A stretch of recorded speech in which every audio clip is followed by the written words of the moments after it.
going to play my 1996 Gretsch G6120W, the Nashville with Western motif. We're going to find out if this thing's any good.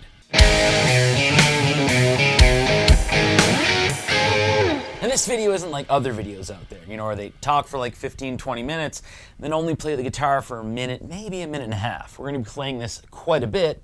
I'm still going to talk about it.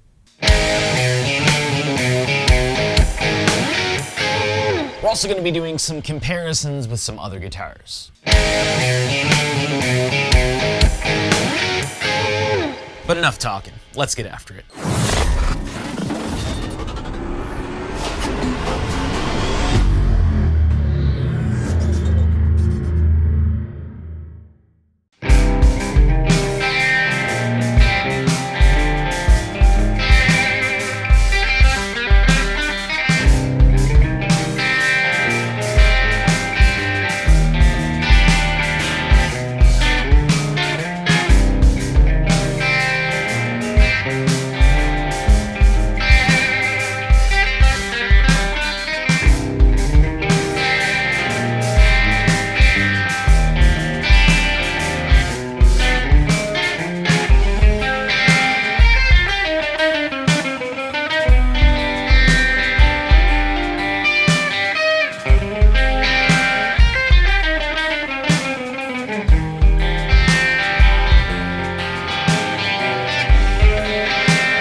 So you can't really do a review on YouTube unless you talk about the specs, right?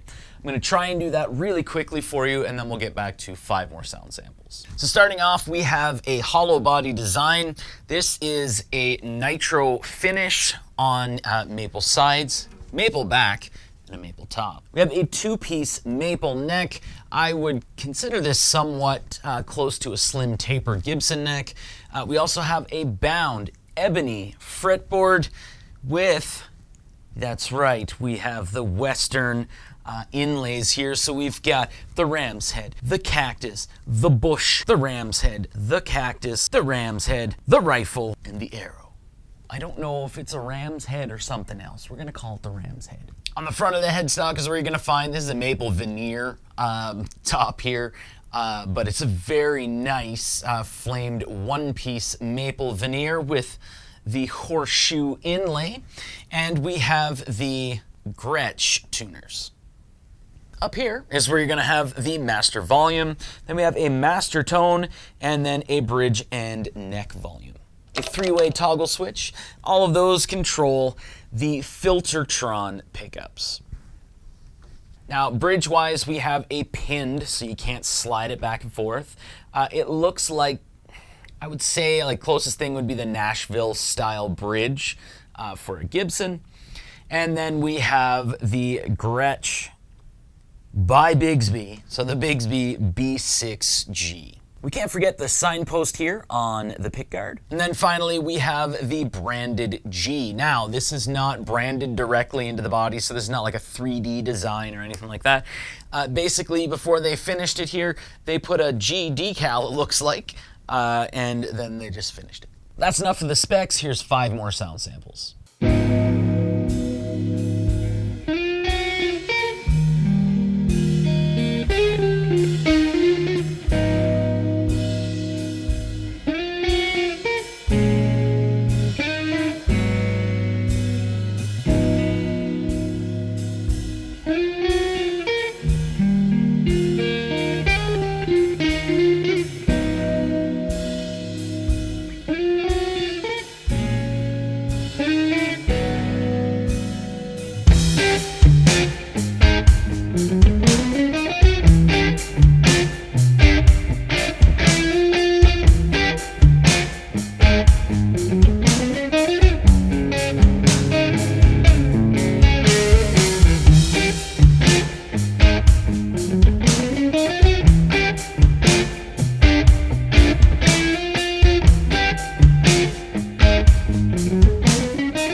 now that we've heard the 5 sound samples here, I'm going to do the next part to appease some people on the internet.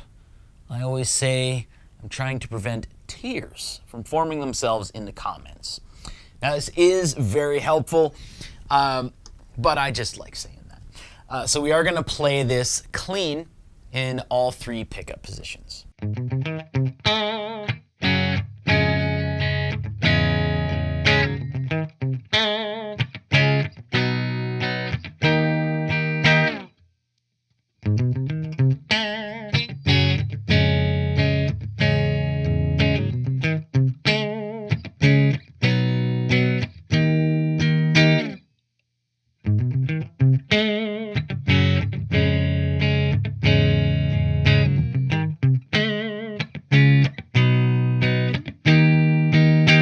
I've always been the kind of player that wants to hear how the pickups actually react to a little bit of like light drive, especially filtertrons and such, because you want to hear how much it actually cleans up that sound versus like a humbucker or whatever, right? So let's go ahead and listen to all 3 pickup positions with a little bit of light drive.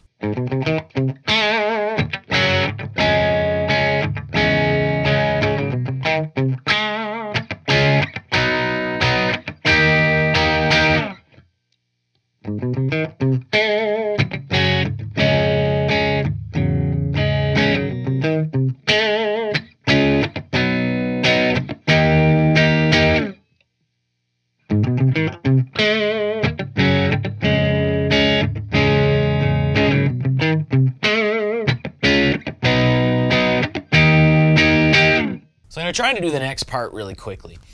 I always get asked, well, basically this is what the hell is that? This is a master tone, so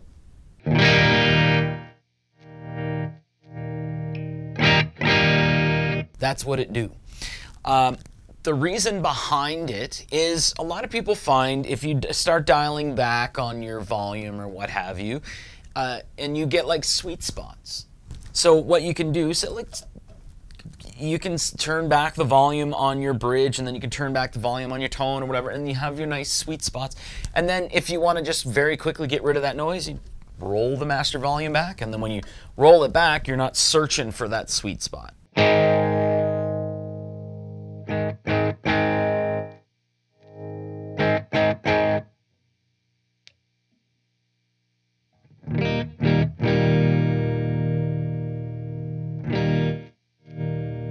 So now that we've got that explained, let's go ahead and turn some knobs, shall we?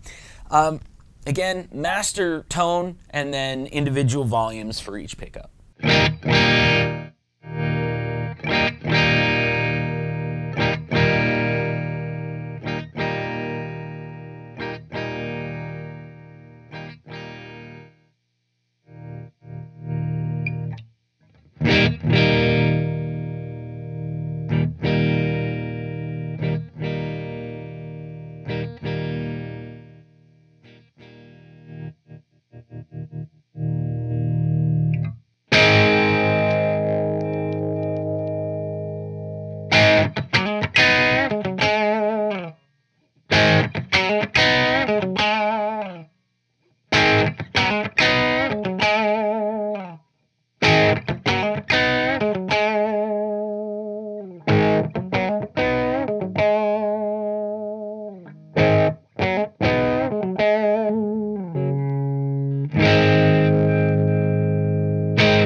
Now, I bet you thought I wasn't going to talk about this guy, right?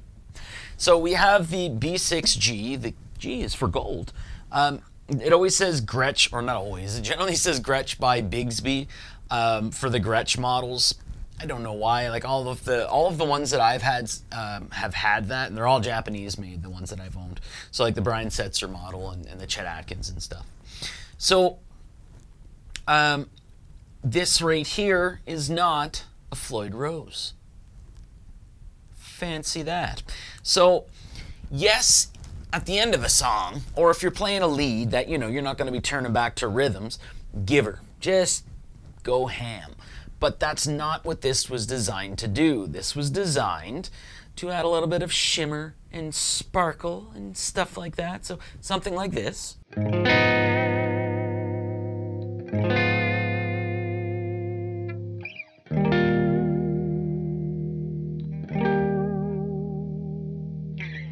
You can get a little adventurous, and you can actually start, you know, doing that a little like this.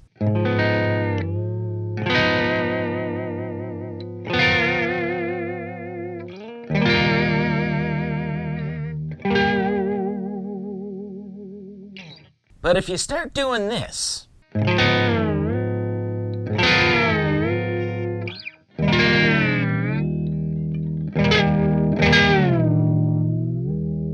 she's just going to go out of tune. And the way that these are designed, because it's basically, you know, push it down, and then there's the little bar here. It's a rocker bar that has the strings, and it just moves it back and forth. So when you start going crazy on this spring, it's not always going to bring it back to the exact same position. Now, there are legends out there, and I've had it where, you know, you've done that and it just doesn't go out of tune. But oftentimes when you're going crazy and reefing on this thing, it's just going to go out of tune. It's probably because I always play it like D standard or something like that, because I like the deep sound, especially on a Gretsch. So it's at this point in the video we're going to be taking a look at other guitars. So for some reason, and it's probably just because I really love Jazzmasters, whenever I think about Filtertrons, because they're not quite the humbuckers, they're not quite the single coils, they're like a little different, so I always go like, wonder what it sounds like compared to a Jazzmaster. So that's kind of what I'm going to do here. There's a whole heck of a lot of difference in the design and everything between these guitars. This is also a modern guitar. This is 1996, modeled after the original G6120 for Chet Atkins. So there's definitely going to be a little bit of a difference here because it's a modern take on a vintage instrument. But let's go ahead and just do a very simple 3 pickup position comparison.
Next up, comparison-wise, we grab just something else with a wiggle stick.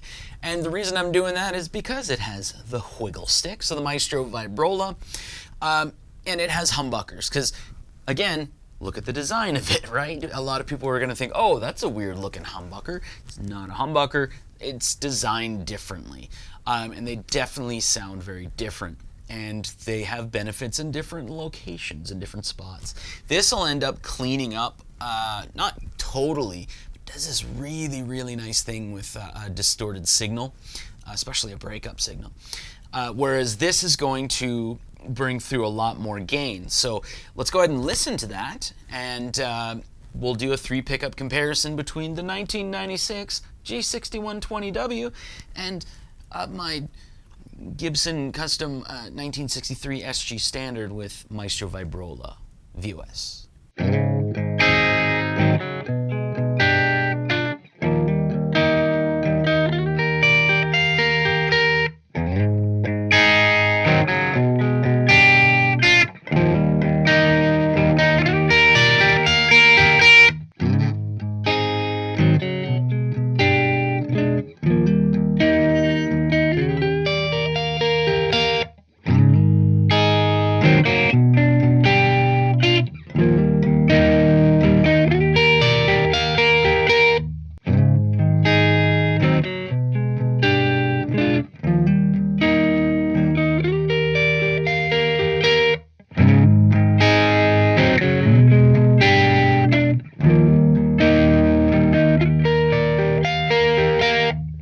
for the next comparison here, I have to admit I'm partially colorblind and I'm using the AI color correction.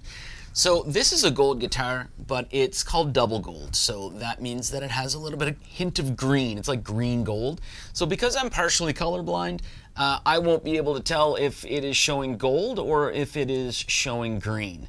There's like this really fine line that my eyes are really, really stupid with. So I'm very sorry. This is not a green guitar if it's showing up that way. But the next logical comparison that you'd want to make would be with a set of P90s. So again, this is not like really a single coil design. It's technically closer to a humbucker, right? But we've got the beautiful soap bar P90 pickups here on my Gibson Custom 1956 Les Paul Goldtop VOS, not Murphy Lab. So let's just very quickly do a 3 pickup comparison and you can hear the difference.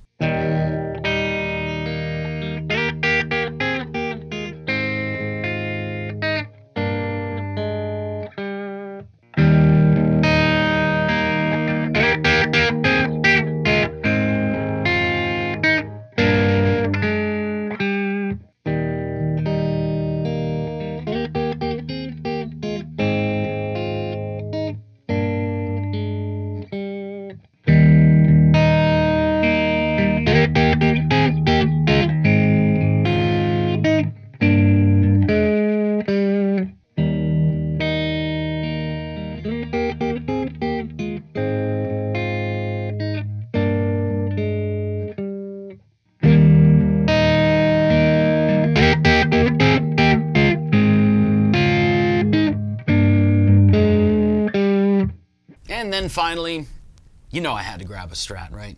So let's do a comparison here. This is a Fender Rarities quilted maple Stratocaster.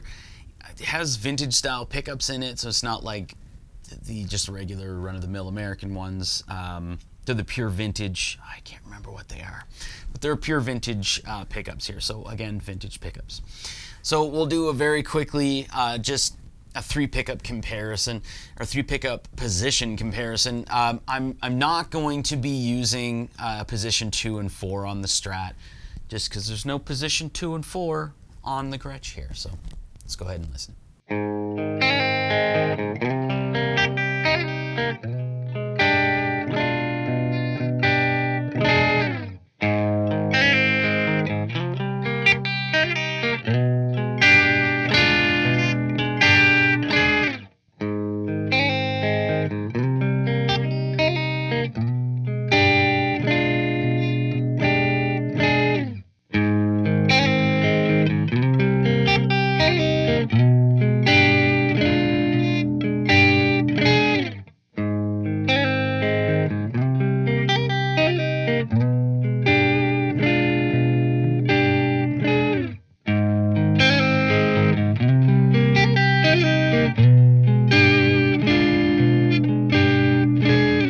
Alright, so that's it for all of the different comparisons, all of the different sound samples, and stuff like that. So, fantastic, right? Let's go ahead and, because you've been able to hear whether or not you think this may be a good guitar, sound-wise, you know, when it comes to guitars, it's about 10% sound, 90% feel. So let's go ahead and we will talk about how this guitar feels to me, and in a nutshell, we'll just tell you whether it's a good guitar or not, at least in my opinion, and this is a fantastic guitar. Now, feel-wise, again, like I said, when we're talking about the neck, it feels akin to a slim taper neck. It's not a V-shaped neck like on some of the Brian Setzers. Those are very, very comfortable, but this just seems natural. You know what I mean? It's a little bit of a thinner neck. Going from like my Goldtop to this, very, very, very different, because that has the actual giant baseball bat neck, and this does not. So as far as feel, I've had the Chet Atkins G6120 DC, so the double cut version, where it had the painted F holes. It's like there's no actual F holes, it's the painted on ones, and you get this like when you're playing it acoustically, you get this weird puff sort of a sound, which is nice, but it's not as forward or not as loud as something with actual sound holes. So you get a little bit of that puff sound. It's definitely in there. It's a little more louder than the other one with the painted on F holes. This here feels it feels like string wise there's not like a ton of tension, which is typically what you would get when you're playing with a Bigsby. You're not gonna have like high tension. In order to actually get that, you really want to start upgrading your string gauge. You want to start going a little higher. I have 10s on here. I have 10s on everything just because I'm so used to them. I've tried the 9s, I've tried the 11s, but it's just 10s work for me all around. So it is very, very comfortable. Because it's a little bit of a thicker body than like a semi-hollow like the ES335 that I have. I'm pointing to guitars that are off screen, and it's a little bit of a bigger body than say a Les Paul. So it's sort of akin to an acoustic without the like bright and high tension of the strings. And a lot of people, when it comes to Gretches, they tend to either change the bridge to like a roller bridge or was it a rocker bridge? Like the True Tone, those sort of bridges. I've had a few in the past, and it's honestly with the other models that I've had, like the Brian Setzer, it worked for a little bit, and then it just seemed that I kept wanting to replace it because it would make the strings seem dull even after a string change. It worked very well on the Chet Atkins double cut. I always kept one of those on that guitar. However, when I would try it on this, it didn't seem to be as good. With the idea being there's a lot more movement back and forth, so things have less of a chance of getting caught up on the bridge's end when you're using the Bigsby. So the culprit then would be the posts and the nut, right? If things are less likely, or the spring coming back into tune. But I just found for this model here and the Brian Setzer hot rod that I had, just a regular bridge like this, like the Nashville Gibson style bridge, just seemed to work a lot better. And I don't know, it keeps the strings bright, at least in my opinion. As far as tuning goes here, I'm someone who likes to mess around with my tuning, so I don't keep things in like E standard or E flat all the time. I'm constantly changing my tuning. I just find it keeps me more and more interested in playing, or coming up with different parts or what have you. So when it comes to tuning stability, in E flat or E standard, you're good, you're gold. But when it comes to like D standard or DADGAD in C or DADGAD in B, don't put this thing in DADGAD in B. Do it, never mind, do it. But the tuning does seem all over the place. And if you are going to be using this as just a little more than, in those tunings, good luck. You need to have a higher string gauge, I would assume, for that. So on like on other guitars, I don't have issues when it comes to tuning stability with 10 to 46 gauge strings, but on a Gretsch, when you're starting to bring it down to tunings that is not really supposed to do, that's really where you're going to benefit from a higher string gauge. And when it comes to hollow bodies, most people are using higher string gauges rather than 10s or what have you.